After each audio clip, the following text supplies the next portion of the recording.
இரண்டாம் உலக மகா யுத்தத்திலே எவ்விதமாக யுத்தம் செய்ய வேண்டும் என்று சொல்லி அவர் யோசித்துக் கொண்டிருந்த பொழுது அவருடைய பையன் ரொம்ப நச்சரித்து கொண்டே இருந்தான்.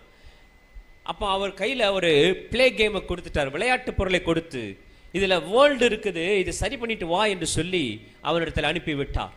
அவன் நேராக போனால் அந்த பிளே கேம் எடுத்துட்டு வேக வேகமாக எல்லா வேர்ல்டையும் சரி பண்ணிட்டான். திருப்பி டேடிட்ட வந்து காமிக்கிறாப்பா, நீங்கள் கொடுத்ததான அந்த வேர்ல்டு மேப்பை நான் சரி பண்ணி அந்த கட்டம் கட்டமாக இருக்கிறத நான் சரி பண்ணி வச்சுட்டேன் அப்படின்னா. அவங்க அப்பாவுக்கு ரொம்ப ஆச்சரியம், எவ்வளவு வேகமாக இதை செய்தா என்று சொன்னபோது, நீங்க கொடுத்த அந்த வேர்ல்டு மேப்புக்கு பின்னாடி ஒரு மனிதனுடைய முகம் இருப்பதை, மனுஷன் இருப்பதை நான் பார்த்தேன். கண்ணு மூக்கு கை கால்லாம் நான் சரியா வச்சேன், வேர்ல்டு மேப்பு கரெக்டா வந்துருச்சு. இன்னைக்கு உலகத்தை திருத்தணும் நம்ம நினைத்து கொண்டிருக்கிறோம். உலகத்தை திருத்த முடியாது. என்னை திருத்தும் ஆண்டவரே என்று சொல்லும் பொழுது உலகம் தானாக மாறுகிறது.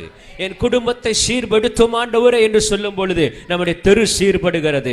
என் தெருவை சீர்படுத்தும் ஆண்டவரே என்று சொல்லும் பொழுது நம்முடைய பட்டணம் சீர்படுகிறதா இருக்கிறது. நாம எடுத்த உடனே ஒரே டைரக்டா அடிச்சுக்கிட்டு இருக்கிறோம். இந்தியாவை சந்தியும், இந்தியாவை சந்தியும். இந்தியாவை சந்திப்பார், அதில் சந்தேகமே இல்லை. ஆனால் முதல்ல சீர்பட வேண்டியது யாரு? நான், என் குடும்பம்.